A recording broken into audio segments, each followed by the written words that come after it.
சேனைகளின் தேவனாகிய கர்த்தருடைய நாமத்துக்கு மகிமை உண்டாவதாக. இந்த நாளிலே நாம் தியானிக்கும்படியாக தெரிந்து கொண்ட வேதாகம தலைப்பு, வானத்தை திறந்து ஆசீர்வதிக்கும் கர்த்தர். என்னங்க? வானத்தை திறந்து என்னை ஆசீர்வதிக்கும் கர்த்தர், நம்மை ஆசீர்வதிக்கும் கர்த்தர். ஆமென். நம்முடைய ஆண்டவர் எப்பவுமே ஆசீர்வதிக்கிறதுல அவர் விருப்பப்படுகிறார், சந்தோஷப்படுகிறார்.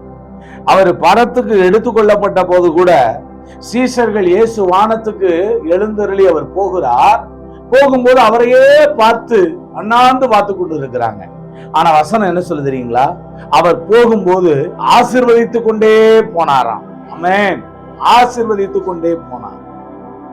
அது மாத்திரம் இல்ல, நீங்க ஆதாம ஆண்டவர் படைத்த போது அவனை ஏவாளை உண்டாக்கி ஏதேன் தோட்டத்துல மனுஷரை உண்டாக்கின நாளிலே கர்த்தர் அவர்களை என்ன செஞ்சாராம்? ஆசீர்வதித்தாராம். இன்றைக்கும் கூட அந்த செய்தியை கேட்கிற அருமையானவர்களே, உங்களை ஆசீர்வதிப்பதிலே தேவன் பிரியம் கொள்ளுகிறார்.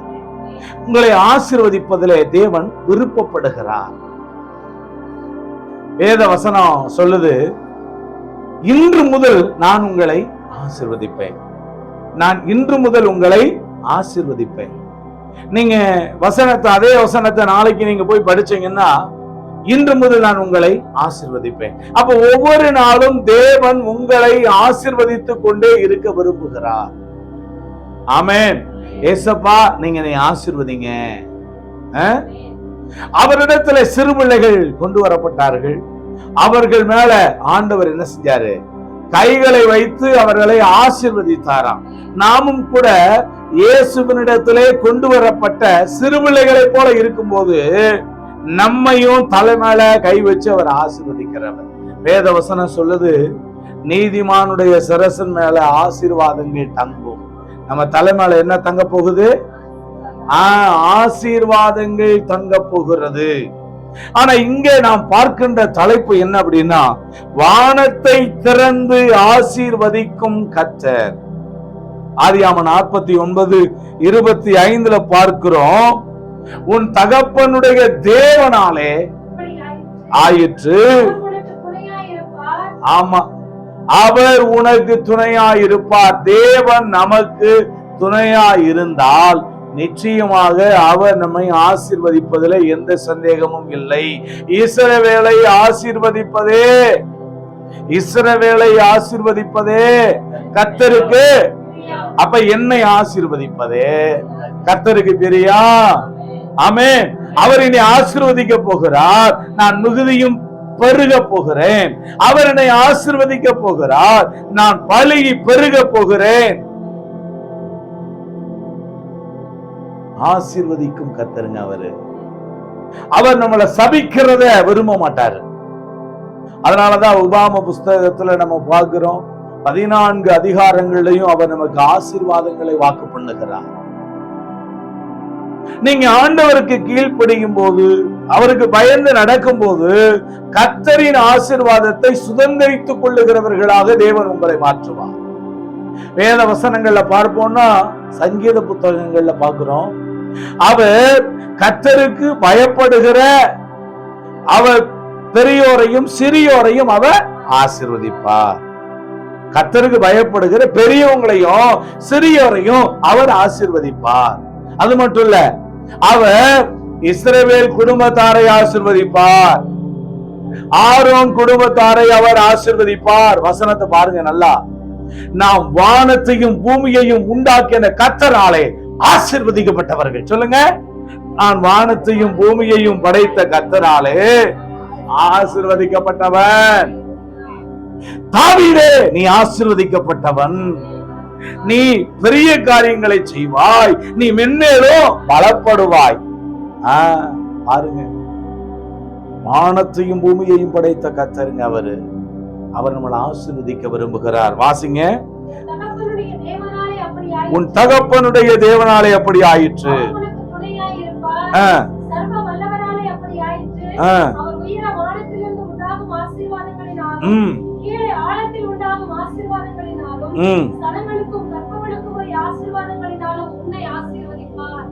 சர்வ வல்லவராலே அப்படி ஆயிற்று.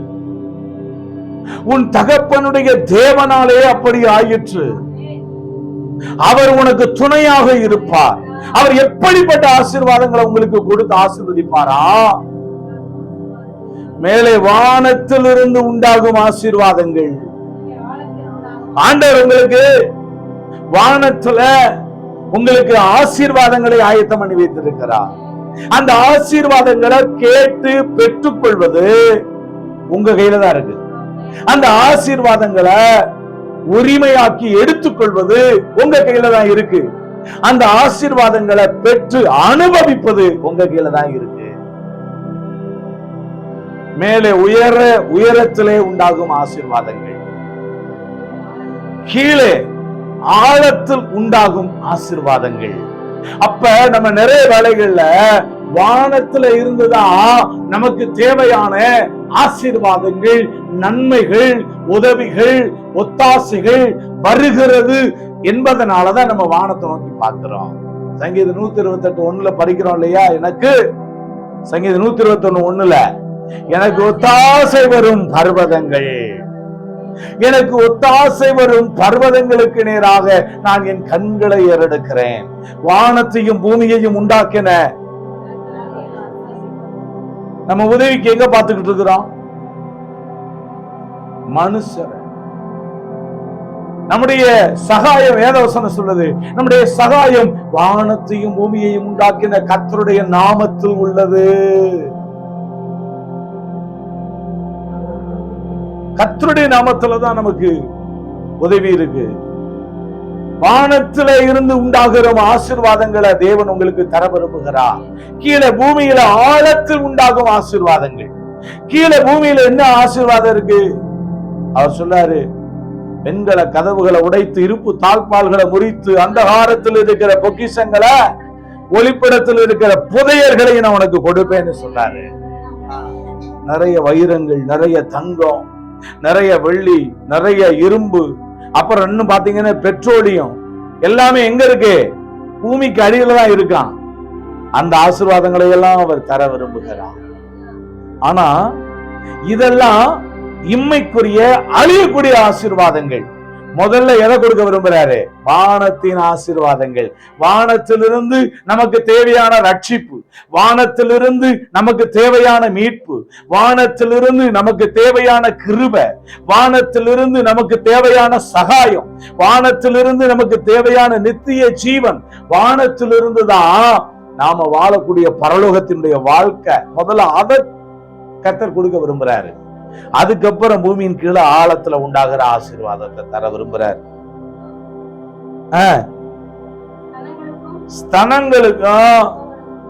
ஸ்தனங்களுக்கும் கர்ப்பங்களுக்கும் உரிய ஆசீர்வாதத்தை கொடுப்பார். இன்னைக்கு நிறைய இடங்களுக்கு போறோம். அப்படி போகும்போது நிறைய பேர் என்ன சொல்றாங்க? எனக்கு திருமணமாகி 5 வருடங்கள் ஆகிவிட்டது, 2 வருடங்கள் ஆகிவிட்டது, 10 வருடங்கள் ஆகிவிட்டது, குழந்தை இல்லை என்று சொல்லுகிறார்கள். ஆனா பாருங்க, ஆண்டவர் வானத்தினுடைய ஆசீர்வாதத்தை, பூமியின் கீழே ஆழத்தில் உண்டாகிற ஆசீர்வாதத்தை கொடுப்பதோடு நின்று விடாமல் ஆண்டவர் என்ன செய்யறாரா? ஸ்தனங்களுக்கும் கற்பங்களுக்கும் உரிய ஆசீர்வாதத்தை கொடுக்கிறாராம். ஸ்தனங்களுக்குரிய ஆசீர்வாதம்னா என்ன? குழந்தைக்கு தேவையான பாலை கொடுக்கறாங்க. இன்னைக்கு நிறைய பேருக்கு பாத்தீங்கன்னா பால் கூட இல்லை, அதுக்கு பதில் புட்டி பாலை வாங்கி கொடுத்துக்கிட்டு இருக்கிறாங்க. வேதம் அப்படித்தான் சொல்லுது.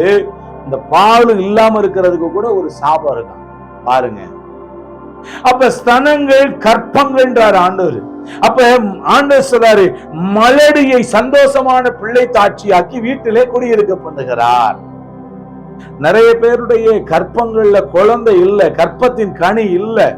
இந்த வசனத்தை கேட்கிற அன்பானவர்களே, அநேக நாட்களாக ஒருவேளை நீங்கள் கற்பத்தின் கனிக்காக ஏங்கி செபித்து ஆண்டவரிடத்தே என்னை ஆசீர்வதியும் என்று சொல்லி அவருடைய ஆசீர்வாதத்துக்காக காத்து கொண்டிருப்பீர்கள் என்றால், தேவன் இன்றைக்கு உங்களை பார்த்து சொல்லுகிறார், ஸ்தனங்களுக்கும் கற்பத்தின் கனியாகிய ஆசீர்வாதங்களையும் நான் உனக்கு தந்து உன்னை ஆசீர்வதிப்பேன்.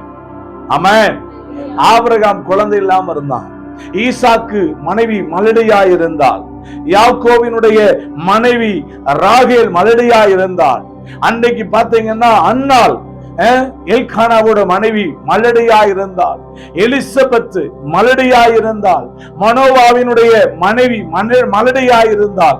ஆனால் கர்த்தர் கற்பத்தின் கனியாகிய ஆசீர்வாதத்தை கொடுத்து அவர்களை ஆசீர்வதித்தார். ஆமென். வானத்திலே இருக்கிற ஆசீர்வாதம் அதான் சொல்லுது, அவர் வானத்தை திறந்து ஆசீர்வதிக்கின்ற கர்த்தர். சொல்லுங்க, இயேசு என்னைய வானத்தை திறந்து ஆசீர்வதிக்கிறவர். ஆமென். இந்த பூமியின் ஆசீர்வாதங்களை நான் சுதந்திரிக்க பண்ணுகிறவர். பாருங்க, இங்க வார்த்தை ஆதியாகமம் 27:28 ஒரு தேவன் உனக்கு யார பார்த்து சொல்றாரு? யாரு? ஈசாக்கு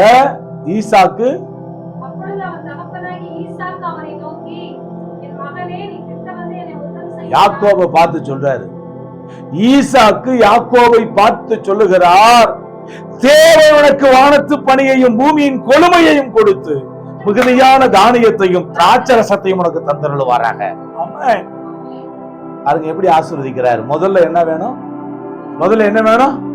வானத்து பணி. சொல்லுங்க எல்லாரும், வானத்து.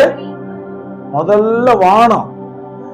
முதல்ல அழியாத ஆசீர்வாதம். வானத்து பணின்றத என்னதுங்க? அவருடைய கிருபை. வானத்திலிருந்து கிருபை, வானத்திலிருந்து அவருடைய சத்தியம், வானத்திலிருந்து அவருடைய இரக்கம், வானத்திலிருந்து அவருடைய ஒத்தாசை, வானத்திலிருந்து அவருடைய பிரசன்னம். அதுதான் நமக்கு முக்கியம். உனக்கு வானத்து பணியை கொடுப்பாரு. என் மகனே, அவரை சொல்லி மகனை ஆசீர்வதிக்கிறார். எப்படி சொல்லி ஆசீர்வதிக்கிறார்னா, தேவன் உனக்கு வானத்து பணியையும் பூமியின் கொழுமையையும் கொடுத்து மிகுதியான தானியத்தையும் திராட்சரசத்தையும் உனக்கு தந்தருளுவாராக. அப்ப கர்த்தர் நமக்கு என்னத்தை தரப்போறாரு? வானத்து பணி, பூமியோட கொழுமை. உச்சிதமான கோதுமையினால் அவர்களை போஷிப்பார், கண்மலை தேனினாலே அவர்களை திருப்தியாக்குவேன். வானத்து பணியை கர்த்தர் தருவாரு. இந்த வசனத்தை கேட்கிற உங்களுக்கு வானத்து பணியை தரப்போகிறார். பூமியின் கொழுமையை நீங்கள் அனுபவிக்க போகிறீர்கள். அடுத்து மிகுந்த தானியம், திராட்சரசம் உங்களுக்கு தருவார் கர்த்தர். ஸ்தோத்திரம், ஹல்லேலூயா. அப்ப பாருங்க, இது வானத்தினுடைய கதவுகளை திறந்து தேவன் உங்களை ஆசீர்வதிப்பார். முதலாவது, வானத்தினுடைய கதவுகளை கர்த்தர் உங்களுக்காக திறந்து உங்களை சொல்லுங்க, வானத்தினுடைய கதவுகளை கர்த்தர் எனக்காக திறந்து என்னை ஆசீர்வதிப்பார். எப்ப அப்படின்னு சொன்னா, கர்த்தருடைய கட்டளைகளையும் பிரமாணங்களையும் நாம கை கொண்டு நாம உத்தமமா அவருக்காக இந்த பூமியிலே சாட்சியாக வாழும் போது வானத்தினுடைய கதவுகள் உங்களுக்காக திறக்கப்படும். ஆமென். என்னங்க? வானத்தோட கதவை கர்த்தர் உங்களுக்காக திறப்பாரு. ஆமா, சங்கீதம் 78 23 25 வசனங்களை படிச்சு பாருங்க.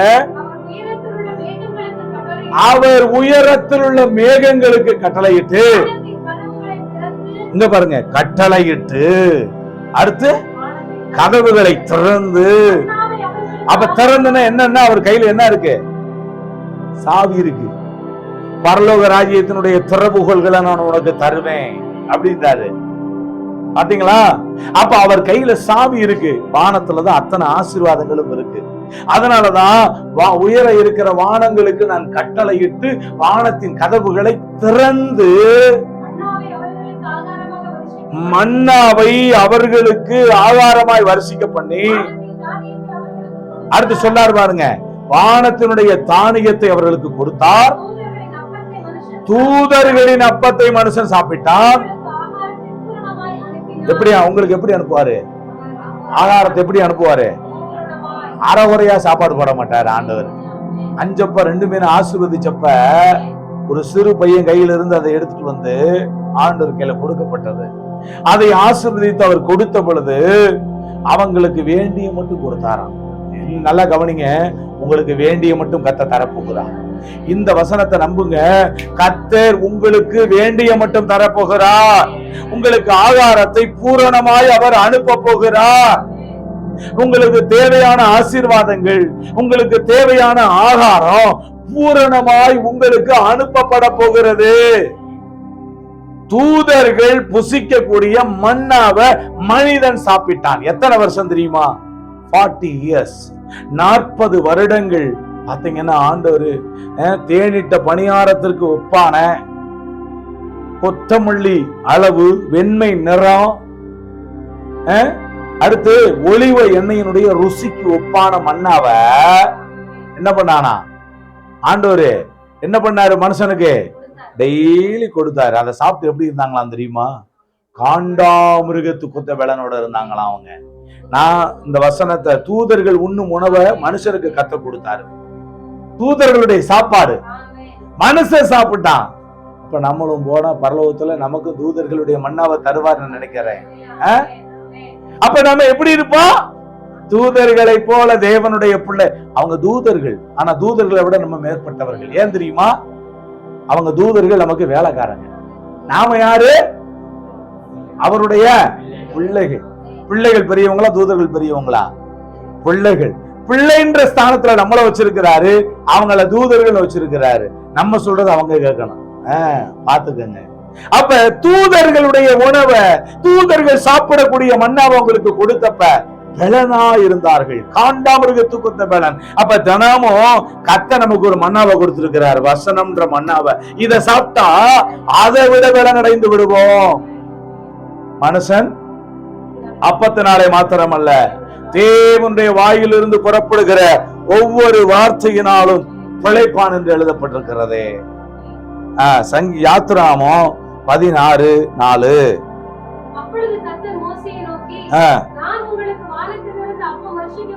வானத்துல நல்லா கவனிங்க, கர்த்தருடைய பிள்ளைகளுக்கு கட்டாயமா உணவு கொடுக்கப்படும். எலியா தேசமெல்லாம் பஞ்சம், தேசமெங்கும் பயங்கரமான பஞ்சம், தண்ணி கூட கிடைக்கல. கேரித் ஆற்றுக்கு பக்கத்துல போய் இருக்கிறார். எலியாவுக்கு சாப்பாடு வேணுமே. அங்கன ஹோட்டல்ல திறந்து வச்சிருந்தாங்க. ராஜாவோட அரண்மனையில இருந்து காகத்துக்கிட்ட எதையுமே வாங்க முடியாது. காகம் ஏற்கனவே உணவுப் பொருட்களை திருடிட்டு போகக்கூடிய ஒண்ணு. ஆனா கர்த்தர் அதை பயன்படுத்தினார். யாருக்காக? அவருடைய பிள்ளை, அவருடைய ஊழியக்காரனை சாப்பாடு போட்டு போஷித்து காப்பாற்றுவதற்காக வானத்திலிருந்து தான் வந்துச்சு. எப்படி? அரண்மனைக்கு போய் அதை காகம் எடுத்துக்கொண்டு ஆகாய மார்க்கமா பறந்து போய் அங்க எலியாவுக்கு கொடுத்தது. அன்னைக்கு ஜெட்டு வேகத்துல ஏரோப்ளைன்ல போன மாதிரி காக்கா பறந்து போய் என்ன பண்ணுச்சு? ஊழியக்காரனுக்கு இறைச்சி, என்னதுங்க? இறைச்சியும் அப்பத்தையும். ஒரு காக்காவா? ஒரு காக்கா மட்டும் அனுப்பியிருந்தா நீங்க என்ன செஞ்சிருப்ப? சொல்லிருப்பீங்க, என்ன பண்ணிருப்பீங்க? பட்டினியா கிடந்திருப்பீங்க. என்ன துணோண்டு கொடுக்குது காக்கா? நிறைய காகங்கள். அந்த காகங்கள் எல்லாம் ஆசை ஆசையாக அந்த இறைச்சிய வாயில கவ்வி எடுக்கிறது. ஆனா அதுக்கு கிடையாது. அந்த காக்கா நினைச்சிருக்கோம் நம்ம தான் சாப்பிட போறோம்னு. ஆனா அந்த காகங்களுக்கு கட்டளை இட்டாரான். எப்படி தெரியுமா? என் ஊழியக்காரன் கேரித் ஆற்றண்டைகளை பட்டினியோட பசியோட அமர்ந்திருக்கிறா, அவனுக்கு கொண்டு போய் கொடுத்துரு அப்படின்னு சொல்லி சொன்னாரு. அந்த காக்கா கொண்டு போய் இதை நான் எனக்காக எடுத்தேன்னு நினைச்சேன். ஆனா கர்த்தர் ஊழியக்காரன் அவருடைய பிள்ளைக்காக கொடுக்கும்படியா என்னை அனுப்பிட்டாரே. உங்களுக்கான ஆசீர்வாதங்கள் உங்களை தேடி வரப்போகிறது. உங்களுக்கான நன்மைகள் உங்களை தேடி வரப்போகிறது. உங்களுக்கு ஆயத்தம் பண்ணப்பட்டு வைத்திருக்கிறதான ஆசீர்வாதங்கள் கட்டாயமா உங்ககிட்ட வரும். என் ஜீவனுள்ள நாளெல்லாம் நன்மையும் கிருபையும் என்னை பின்தொடரும். ஜீவன் நீ உயிரோட இந்த உலகத்துல இருக்கிற வரைக்கும் தரித்திரம் ஒண்ணு பின்தொடராது, கடை ஒண்ணு பின்தொடராது, பஞ்சம் ஒண்ணு பின்தொடராது, குறைவு ஒண்ணு பின்தொடராது, தாழ்ச்சி ஒண்ணு பின்தொடராது, வியாதி ஒண்ணு பின்தொடராது, வறுமை ஒண்ணு பின்தொடராது. கர்த்த நித்தமும் உன்னை நடத்தி மகா வறட்சியான காலத்துல ஆத்மாவை திருப்தியாக்கி எலும்புகளை நினமுள்ளதாக்குவா. நீ நீர்ப்பாய்ச்சலான தோட்டத்தை போல வற்றாத நீரூற்று போல இருப்ப. காரணம், நீ அவருடைய பிள்ளை. ஆண்டவர் அதான சொல்ல, நீ நீர்ப்பாய்ச்சலான தோட்டத்தை போல இருப்ப.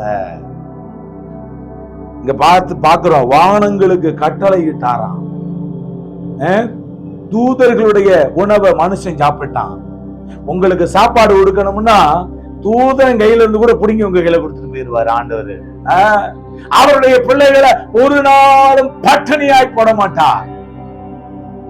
3 நாளை என் கூட தங்கி சாப்பிட ஒன்றுமில்லாது இருக்கிறார்களே, அவர்கள் போகும்போது வழியில சோர்ந்து போவாங்களேன்னு சொல்லி கர்த்தர் பார்த்தீங்களா எவ்வளவு நம்ம மேல அக்கறையா இருந்தாரு. சாப்பாடு கொடுங்கப்பான்னாரு. அடுத்து கடல்ல அவர் வந்தப்ப, தரிசனமாய் வந்தப்ப யோவான் 21 பிள்ளைகளே புசிக்கிறதுக்கு ஏதாவது உங்ககிட்ட இருக்கான்னு கேட்டாரு. காரணம் அவங்ககிட்ட ஒண்ணுமே இல்லை. நைட்டெல்லாம் மீன் பிடித்து ஆமா சோர்வோடு வருகிறார்கள். ஆண்டவர் கரையில வந்தப்ப என்ன இருந்துச்சு தெரியுமா? அங்க கரையில சுட்ட மீனும் அப்பமும் வச்சிருந்தாராம். ஆவலோடு எடுத்து சாப்பிட்டார்கள். அவருடைய பிள்ளைகளை ஆண்டவர் ஒருபோதும் ஒரு நாளும் பட்டினி போட மாட்டார். தெரிந்து கொள்ளுங்க. நெகேமியா 9:15 கவனிச்சீங்களா? நம்ம பசி அறிந்த தெய்வம் அவரு. அவர்கள் பசிக்கு வானத்திலிருந்து அப்பம் கொடுத்து, கவனிச்சீங்களா? தண்ணி வேணும்னு அவருக்கு தெரியும். அவர்கள் தாகத்துக்கு கண்மலையிலிருந்து தண்ணீரை புறப்பட பண்ணி, நீர் அவர்களுக்கு கொடுப்பேன் என்று சொல்லி ஆணையிட்ட தேசத்துல சொன்னீர். பாத்தீங்களா? தண்ணிய கர்த்தர் கொடுத்தாரு, தேவையான மன்னாவை கர்த்தர் கொடுத்தாரு. இயேசு கடைசியில சொன்னாரு யோவான் 6:32 நான் தான் வானத்திலிருந்து இறங்கி வந்த அப்பன்ட்டாரு. ஆசிங்க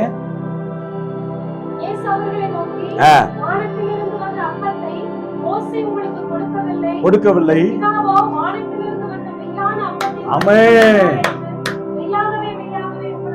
அந்த மன்னாவை சாப்பிட்டவங்க எல்லாம் மரித்து போயிட்டாங்களாம். தூதர்களுடைய மன்னாவை சாப்பிட்டவங்க எல்லாம் செத்து போயிட்டாங்க சரீரத்துல. ஆனா இந்த மன்னாவாகிய இயேசு கிறிஸ்துவ, அவருடைய சரீரமாகிய அவருடைய மாம்சத்தை நீங்கள் புசிக்கும் போது ஒருபோதும் சாக மாட்டீர்கள். அதுதான் மெய்யான அப்பமா, அதுதான் ஜீவ அப்பமா. நானே வானத்திலிருந்து இறங்கின மெய்யான அப்பம் சொன்னாரு.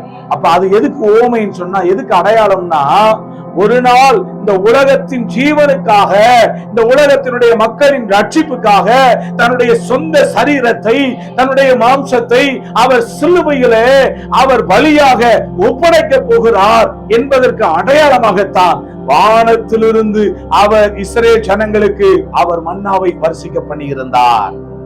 இன்னைக்கு மெய்யான அப்பம் யாரு? யாரு? இன்னைக்கு வேற அப்பத்தை தேடி இன்னைக்கு எங்கெங்கயோ மக்கள் ஓடிக்கிட்டு இருக்கிறாங்க. இங்க கொஞ்சம் கொடுங்க, இங்க கொஞ்சம் கொடுங்கன்னு சொல்லி ஓடிக்கிட்டு இருக்கிறாங்க. ஆனா மெய்யான அப்பம் நம்முடைய ஆண்டவர் இயேசு கிறிஸ்து. இரண்டாவதாக பார்க்கிறோம், அவர் வானத்தினுடைய பலகணிகளை திறந்து என்னை ஆசீர்வதிப்பார். என்னங்க? வானத்தினுடைய, சொல்லுங்க, வானத்தின் பலகணிகளை திறந்து இயேசு என்னை ஆசீர்வதிப்பார். அது என்னன்னா, வானத்தில் இருக்கிற ஜன்னலு ஓட்டை, எந்தெந்த ஓட்ட துவாரம் அதெல்லாத்தையும் ஆண்டு திறந்து விட்டு நம்மளை ஆசீர்வதிப்பாராம். எப்ப தெரியுமா? தசம பாகங்களை எல்லாம் பண்டக சாலையில கொண்டு வரும்போது, நாம கையில சம்பாத்தியம் பண்ணுகிற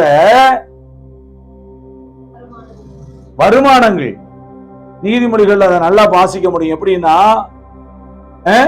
உன் பொருளாலும் நீங்க எடுக்க வேணாம், உன் பொருளாலும் உன் எல்லா விளைவின் முதல் பலனாலும் கர்த்தரை கனம் பண்ணு. சம்பாத்தியம் பண்ணி முதல்ல பலனை யாருக்கு கொடு? முதல்ல சம்பாத்தியம் பண்ணி அதுல முதற் பலனை கர்த்தருக்கு கொண்டு வந்து கொடு. கர்த்தருக்கு கொண்டு வந்து கொடு. கர்த்தர் டைரக்டா வாங்க மாட்டார். ஊழியக்காரங்க மூலமா தான் ஊழியங்களுக்காக, அவருடைய சபையினுடைய தேவராஜ்யத்தினுடைய ஊழியத்திற்காக அவர் அதை பெற்றுக் கொள்வார்.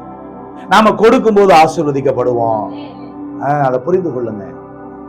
அவர் சொல்றாரு, உன் பொருளாலும் உன் எல்லா விளைவின் முதற் பலனாலும் கர்த்தரை கனமண்ணு, அப்பொழுது உன் ஆலைகளிலே திராட்சரசம் புரண்டு ஓடுன்றார். என்ன வழிந்து ஓடும், திராட்சை ரசம் புரண்டு ஓடும் அப்படின்னு சொல்றாரு. உன் களங்கள் தானியத்தினால நிரம்பும்னு சொல்றாரு. எப்ப? முத பலன் கர்த்தருக்கு கொடு.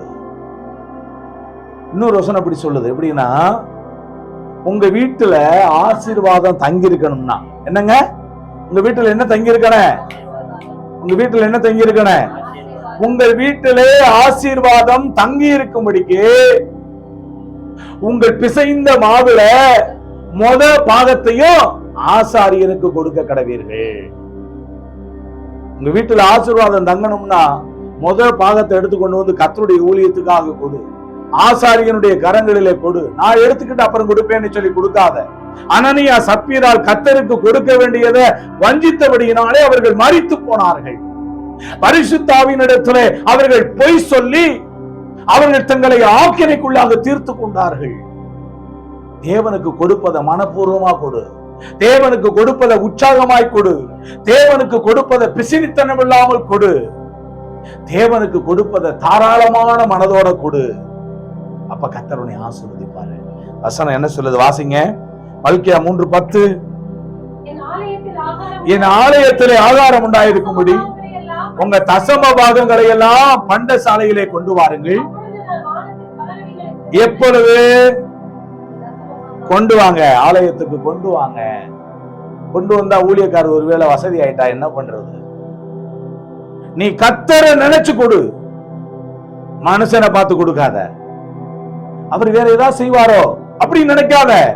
கர்த்தருக்காய் நான் கொடுக்கின்றேன். நீ கர்த்தருக்கு அன்று கொடுத்து விடு. ஊழியக்காரன் கர்த்தர்கிட்ட கணக்கு கொடுப்ப. கர்த்தருக்கு உனக்கு மட்டும் அந்த காரியம் இருக்கட்டும். ஆண்டவரே என்னை கொடுக்க சொன்னீர், அந்த வசனத்துக்கு நான் கீழ்ப்படுகின்றேன், அதனால கர்த்தருக்காக நான் இதை விதைக்கின்றேன், என்னை நீர் ஆசீர்வதியும் என்று சொல்லி ஆண்டவரிடத்துல விதைத்து விடு. உங்கள் தசமாங்களை எல்லாம் பண்டசாலையில கொண்டு வாருங்க. அப்பொழுது நான் வானத்தினுடைய பலகணிகளை திறந்து எப்படி ஆசீர்வதிப்பாரா தெரியுமா? உங்களை இடங்கொள்ளாம போகிற மாட்டான். உங்க மேல ஆசீர்வாதத்தை வரிசைக்க பண்ண மாட்டானோ என்று அதனால என்னைய இங்க பாருங்க, கவனிங்க, கண்ணை முடிச்சு பாருங்க. டேஸ்ட் என்னைய வந்து டெஸ்ட் பண்ணி பாருங்க. கொடுத்து நீ சோதிச்சு பாரு, டெஸ்ட் பண்ணி பாரு. ஆண்டவருக்காக கொடுத்துட்டு வந்தேன் பிரதர், கர்த்தருக்காக நான் கொடுத்துட்டு வந்தேன் சிஸ்டர், நான் இப்படி ஆயிட்டேன்னு சொல்ல நீங்க மாட்டீங்க. ஆசீர்வதிக்கப்படுவீர்கள். தேவனுடைய வார்த்தை ஆம் என்றும் ஆமேன் என்றும் இருக்கிறது. தேவன் உங்களை ஆசீர்வதிக்க வேண்டும் என்றால் உங்களுடைய தசம பாகங்களை எல்லாம் தேவனுடைய ஆலயத்தினுடைய ஊழியத்துக்காக, தேவ ராஜ்யத்தினுடைய மகிமைக்காக நீங்கள் தேவ ஆலயத்திலே கொண்டு வந்து விதைக்கும் போது வானத்தினுடைய பலகணிகளை திறந்து இடங்கொள்ளாமற் போக மட்டும் தேவன் உங்களை ஆசீர்வதிப்பாராம் அப்படின்னு சொல்லி நீங்க சோதிச்சு பாருங்கன்னு சொன்னாருங்க. செய்வீங்களா? கேட்டுட்டு நான் செய்ய மாட்டேன் அப்படின்னு இருப்பீங்களா? இந்த உலகத்துல ஒரே ஒரு முறைதான் நீ கர்த்தருக்காக விதைப்பதற்கு உனக்கு வாய்ப்பு, தருணம் கொடுக்கப்பட்டிருக்கிறது. அதை நீங்க சரியாய் பயன்படுத்தி கொண்டா கர்த்தர் உங்களை எல்லா சூழ்நிலைகள்லையும் குறைவுபடாம, தாழ்ச்சி இல்லாம, நன்மைகளால நிரப்பி நடத்த அவர் உங்களை பொறுப்படுத்திக் கொள்வார். பாருங்க, ஆண்டவர் மூன்றாவதாக வானத்தினுடைய கருவூலத்தை திறந்து உங்களை ஆசீர்வதிப்பாராம். கருவூலம்னு என்னன்னு தெரியுமில்ல? பொக்கிஷார. வானத்தினுடைய கருவூலத்தையே கர்த்தர் உங்களுக்காய் திறந்து உங்களை ஆசீர்வதிப்பேன் என்று சொல்லுகிறார். கர்த்தருடைய அது எப்ப நடக்கும்னா, கர்த்தருடைய சத்தத்துக்கு நீங்க உண்மையாய் செவி கொடுக்கணும். என்னங்க சொல்லுங்க? கர்த்தருடைய சத்தத்துக்கு உண்மையா செவி கொடுக்கணும். ஆமா, உண்மையா செவி கொடுக்கணும். அப்ப எப்படி ஆசீர்வதிப்பார்? 28:12 சொல்லி இருக்கிறாரு, ஏற்ற காலத்துல உன் தேசத்துல மழை பெய்யும்.